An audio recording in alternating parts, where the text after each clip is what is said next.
professor, physician, epidemiologist. I am Dr. Sri Banerjee.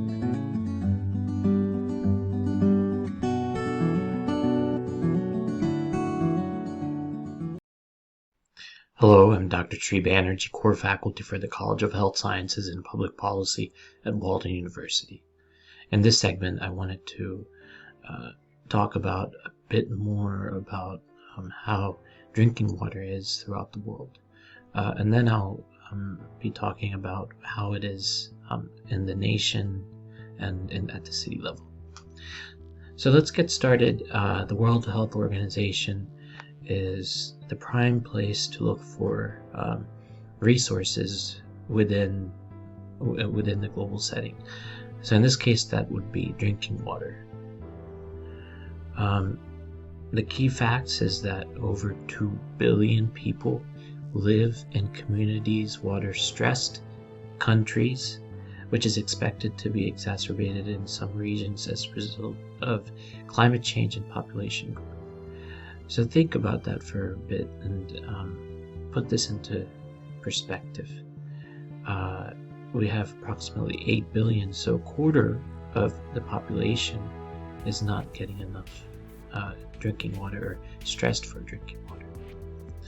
Globally, at least 2 billion people use a drinking water source contaminated with feces. Microbial contamination of drinking water as a result of contamination with feces poses the greatest risk to drinking water safety. And there's a lot of polluted rivers all around the world.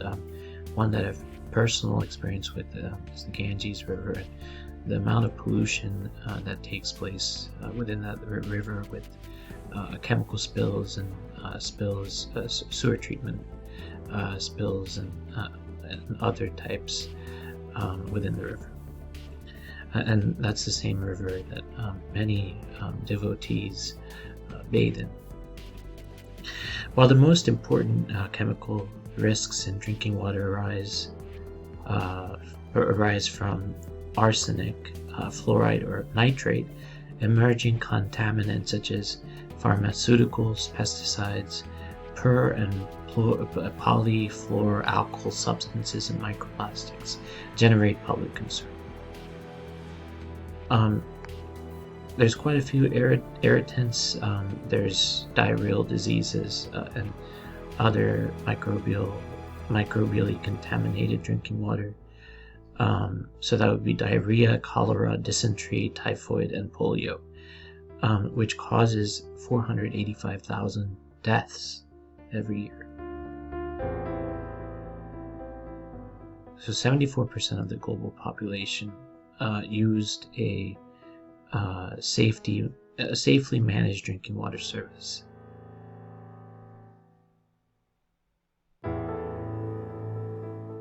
Now, moving towards understanding about acrylamides. Just to put this into perspective, one of the local plants actually spilled acrylamide into the drinking water system, shutting down all the water sources for overnight. Actually, a couple of days, the water was not there. The warning went out approximately 48 hours after the spill took place about not drinking tap water. What that did to the city is it went into a frenzy by gathering up all the bottled water in the city, such that there was all the grocery stores were running out of drinking water. Long story short, there's a lot more going on and a lot more work to be done in understanding the toxic effects of some of these chemicals. Point to note is that, for instance, acrylamide spills within water has never been studied, has not been experienced in any of the literature that I look for. So the experience is new. However, we can actually look at studies done on rats to look for potential effects of drinking water. That's something that I researched and found. So lab safety, acrylamide I was telling you about. Acrylamide is a very caustic and toxic substance. If swallowed, inhaled, or absorbed, they can cause severe and irreversible health effects to organs through prolonged or repeated oral exposure.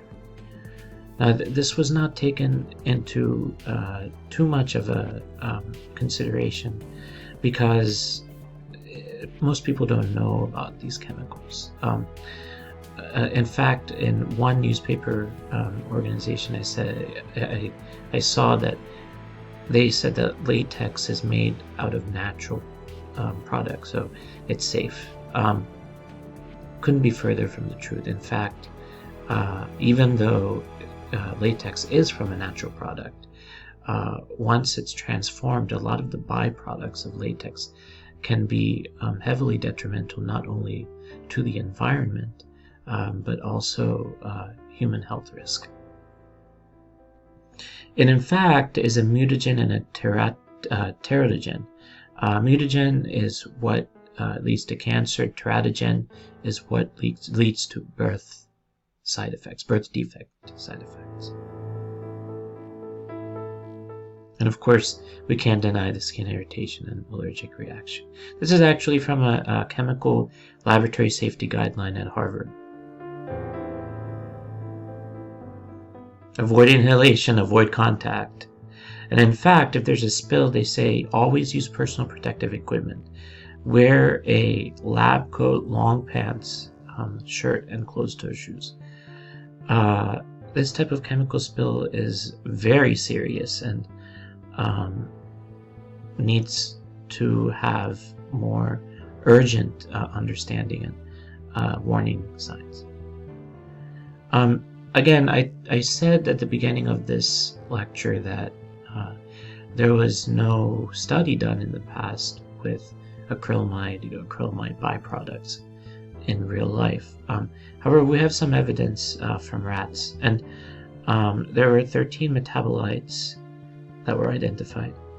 And the results indicate that acrylamide disrupts the metabolism of lipids and amino acids and induces oxidative stress. When it's going into the lipid layer, that means that it stays within the body for a long time. And the longer it stays within the body, the more effects that you feel from chemicals that were exposed, even at very minute levels, micro levels. So this is something that should be taken seriously. Again, just to go back, the toxic effect of chronic exposure at a low dose and a metabolomics approach. So these are Worcester rats, and they received acrylamide via drinking water. This was what was important for 16 weeks. So this is something that is could not be found anywhere else. And this is from the PubChem NCBI NLM website. PubChem. I wanted to show you some of the some of the misinformation that's out there. There's this concept. Of course, let me go over the chemicals that cause the spill. Butyl acrylate is the exact precise chemical, and actually there was some butyl acrylate that was released in East Palestine, Ohio from a train derailment, but this was into the environment. Ethyl acrylate is found naturally in pineapple, and evidence that it could cause cancer is weak, according to the National Center for Biotechnology Information. It is used to manufacture latex paints and adhesives. And then methyl methacrylate is one of the more dangerous chemicals. It's used to make plastics and has a fruity and acrid odor. It is also used in dentistry to treat ceramic fillers and prosthetic devices. So how dangerous are these chemicals? Some of the misinformation in here is that there's low levels. It's not very urgent to take care of this. That is not true from the evidence that I have shared with you. So this is not the first time this has happened with Trinseo. And I'm going to read this to you. Trinseo has been operating in our community for a long time, and we have already seen concerning incidents in the past. As this NBC report notes, in 2012, a 3-alarm chemical fire took place at Trinseo and exposed the community to dangerous toxins. Unfortunately, a first responder was also killed as a result of the fire. From contaminating our air to our land and now our waters, Trinseo must be stopped. This is directly coming from change.org, which I'm a part of, and they are taking this seriously, and they're calling for Trinseo to close down immediately due to the fact that there's so many different chemical disasters that have taken place from this company. So these are all the complexities that are taking place. I went over what's some of the chemicals, harmful chemicals in drinking water. I went over some of the harmful side effects of chemicals and how lab safety manuals treat it as a very serious chemical. And then I went over actually a study where on rats it was shown that drinking water having this chemical can actually cause lipid metabolism and amino acid and some other metabolism effects, which means that it actually stays within the body a lot longer, causing chronic diseases. Then we finally ended by saying some of the environmental justice movement approach and perspective. I hope this makes sense, and you've gotten a comprehensive understanding of some of the chemical spills in drinking water and why it is difficult for the public to comprehend. The chemicals are not something you hear every day, and the effects are even less commonly understood. Thank you for listening.